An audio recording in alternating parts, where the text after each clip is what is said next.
ஐயோ, நேத்து நைட்லாம் பாத்தீங்கன்னாக்க உட்காந்து அந்த ராட்சசினால தூக்கம் வராம புலம்பிட்டு இருந்தேன். இன்னைக்கு மகா, இன்னைக்கு காலைல மூஞ்சில முடிச்சது எல்லாமே நல்லபடியா நடந்துருச்சு. நீ பேசாம ஒண்ணு பண்ண, டெய்லி காலைல பஸ் பிடிச்சு வந்து என்ன எழுப்பிட்டு போயேன். அவ்வளவு ராசியான முகம், சூப்பர் மானி.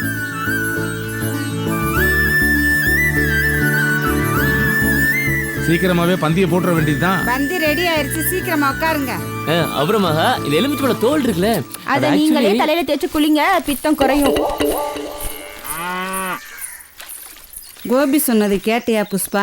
என்னதான் இருந்தாலும் நம்ம மக முகமே தனி ராசிதான். இதுல நான் சொல்றதுக்கு என்ன இருக்குது? நீங்களும் அண்ணனும் சேர்ந்து முடிவு பண்ணா சரிதான். என் பொண்ணு இந்த அண்ணன் வீட்டுல வந்து வாழணுமா இல்ல அந்த அண்ணன் வீட்டுல வந்து வாழணுமான்னு. மொத்தத்துல என் பொண்ணு அண்ணனுக்கு வீட்டுக்கு மருமகளா வரணும், அவ்வளவுதான்.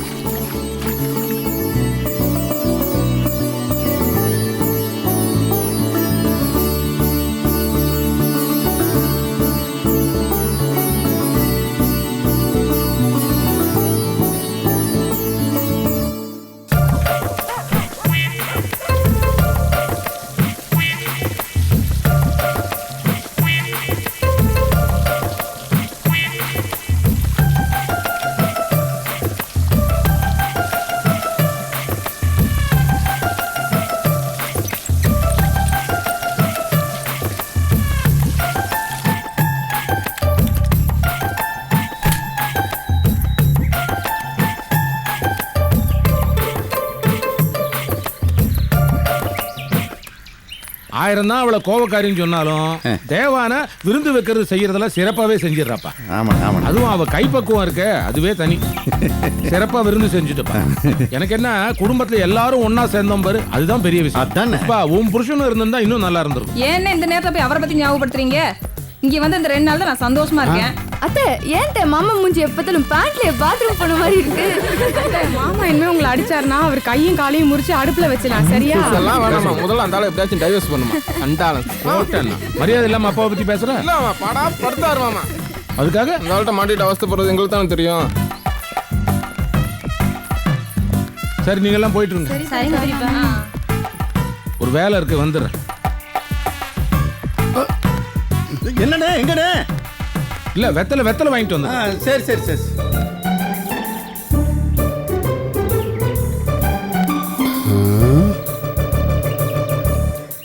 நம்ம எல்லாரும் ஒண்ணா சேர்ந்து சந்தோஷமா இருக்கேன் பர்மதி. வாசிங்கத்தான், இந்தாங்க. சும்மா வாயில பேசிட்டு இருக்காம வாசிங்கத்தான். ஐயா, எனக்குலாம் வாசிக்க தெரியாது. கோபி என்ன வாசிக்க சொல்லு. என்னது திடீர்னு? வாசிங்கத்தான். இப்ப எதுக்கு? இதுக்கெல்லாம் 4 நட்சத்திரமா பார்த்துட்டு இருப்பாங்க. வாசிங்கத்தான். வாசிக்கலாம், ஆனா அந்த திருவிளையாடல் படத்துல வர்ற மாதிரி அசையும் பொருள் எல்லாமே அசையாம நின்றோம். பரவாயில்லையா? பில்டப்லாம் போதும், சும்மா வாங்கி ஊதுனே. ஊதா பாண்டி ஊதுன்னு சொல்றதுக்கு எதுனா அடுப்புதுற ஊதாங்கோலா? நாதஸ்வரம் வாசின்னு சொல்லு. ஆளை பொறுத்தது. அண்ணன்ட்ட ஊதுன்னு சொன்னா போதும். வாசிங்க மச்சான். கோபி, பசங்க கேக்குறாங்கல்ல, வாசிப்பா. சித்தப்பா, நீங்க முதல்ல ஆரம்பிங்க. நீ வாசிப்ப, நான் வாசிக்கிறது தான் ஊருக்கே தெரியுமா? என்ன ஒத்தா? கோபி, நீ வாசிக்கிற வா, ஒரு கை பாத்துருவோம். ஓகே, இங்க தவுலங்க ரெடியா இருக்காங்க, வா. அடே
அப்பா செம்ம குத்துடா.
போதும்.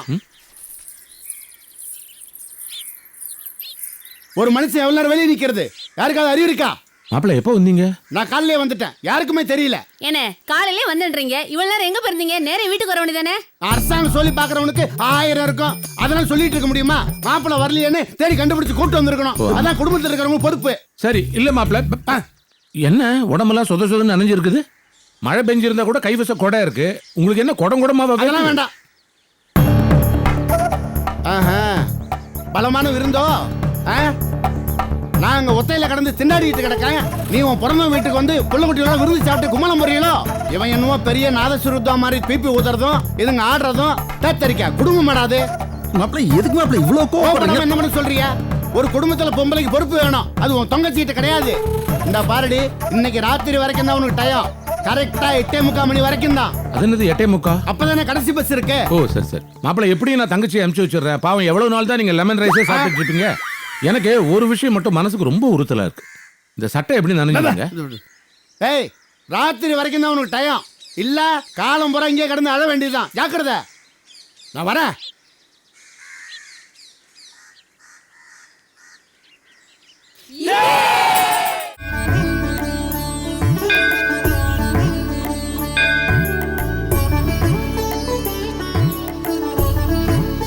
அப்பா நீங்க கடை கிளம்பிட்டே கோபி? நீ போலப்பா. வாய ஒரு நிமிஷம் பேசுவோம்.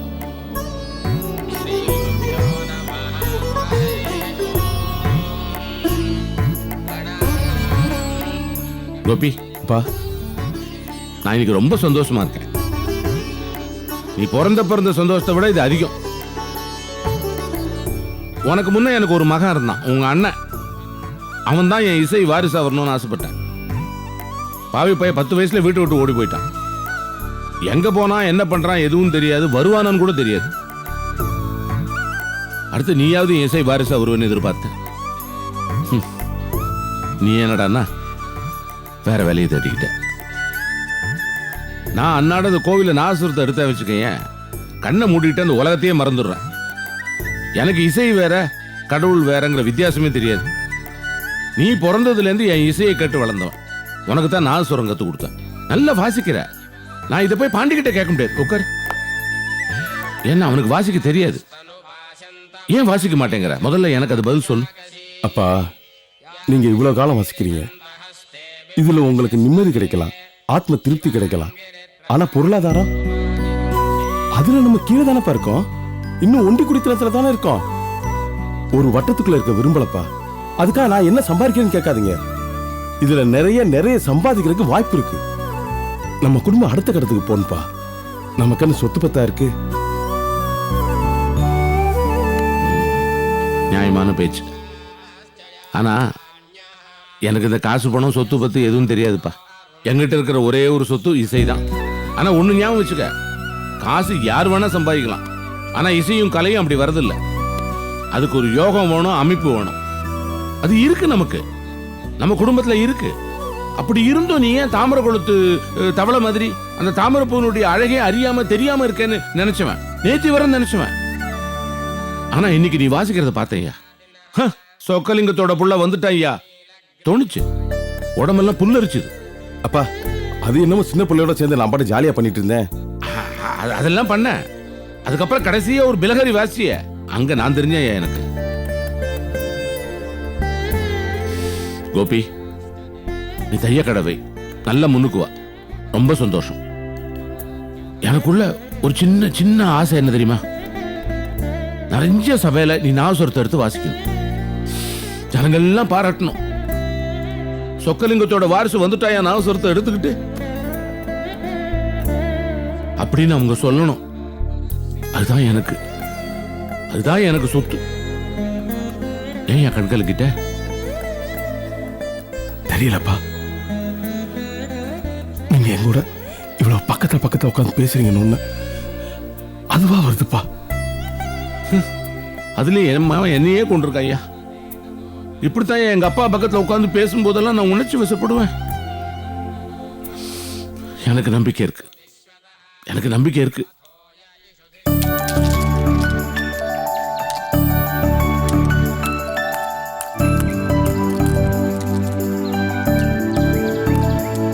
ஏய், நாளைக்கு எல்லாம் படத்துக்கு போலாமா? போலாம். முறுக்கு மாப்பிள. ஏன் தான் படத்துக்கு போவேனாமா? ஏய் மகாவே சொல்லிட்டா, போலாமே. அதான் நாங்களும் சொன்னோம். போலாமே, எல்லாம் சேர்ந்து என்ன போலாம். ஏற்கனவே வேட்டைக்காரன் படத்துக்கு போயிட்டு வந்ததுக்கு அப்பா கிட்ட நல்லா வாங்கி கட்டிக்கிட்டோம். மறுபடியும் நாளைக்கு இன்னொரு படம், அவ்வளவுதான், திட்டியே தீத்துருவாரு. அட என்ன கண்ணி இப்படி இருக்க? இந்த மேட்டரை எப்படி சால்வ் பண்ணணும் நான் உனக்கு சொல்றேன். இப்பதான் நீ ஏஞ்சிச்சு. இப்படி அது மகா ஊர்ல இருந்து வந்திருக்கு, படம் பார்க்கணும்னு ஆசைப்படுது.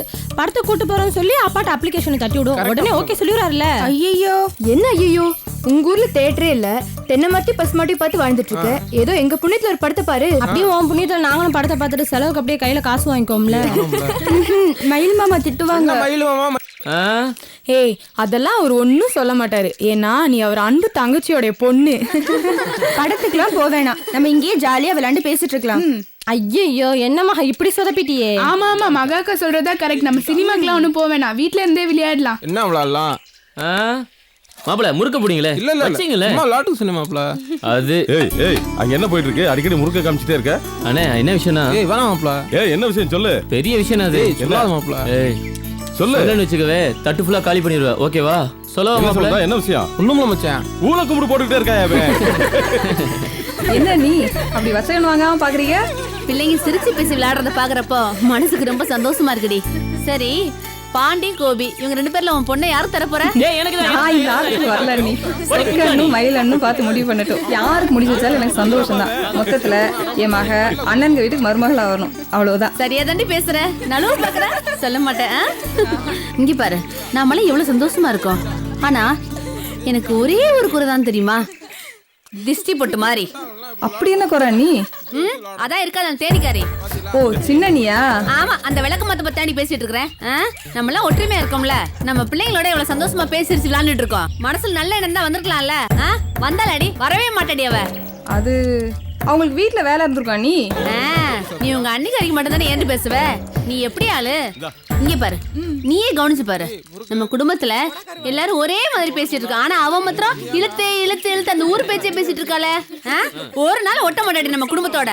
அவங்க தேனிலேயே பிறந்து வளர்ந்தவங்க நீ, அதனால அவங்க பேச்சு மாறாம இருக்கலாம். ஆமா, நீங்க 2 பேரும் ஒத்தே போக மாட்டீங்களா? நானும் அவளும் எண்ணெயும் தண்ணி மாதிரி ஒரு காலம் ஒத்து போகாது. ஆமா, இப்ப போய் அவளை பத்தி பேசிக்கிட்டு. இங்க பாரு, மகா என் வீட்டுக்கு மருமகளா வந்துட்டா, நீ இதே மதன இருப்ப, மாறிட மாட்டியே. நான் மாற மாட்டேன். நீ ஆம்பளை பிள்ளைங்களை பெத்துட்டோங்கிற முறுக்குல நீங்க மாறாம இருந்தா சரி. எனக்கு கூட தோணுச்ச நீ, நம்ம 2 பேரும் சம்மந்தி ஆயிட்டோம்னா நமக்குள்ள சண்டை வருமோன்னு. ஏய், அறிவு இருக்கா உனக்கு? என்ன பேச்சு பேசுற? இங்க பாரு, உனக்கு எனக்கு நடுவுல ஒரு நாளும் பிரச்சனைக்கு இடமே இல்ல. போதுமா? அது போதும். என்னடி இப்பதான் பிரச்சனைக்கு இடமே இல்லைன்னு சொன்னா அதுக்கு சண்டை போட்டுட்டு இருக்காங்க. ஆ? இது சந்தோஷ சண்டை நீ.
ஏய்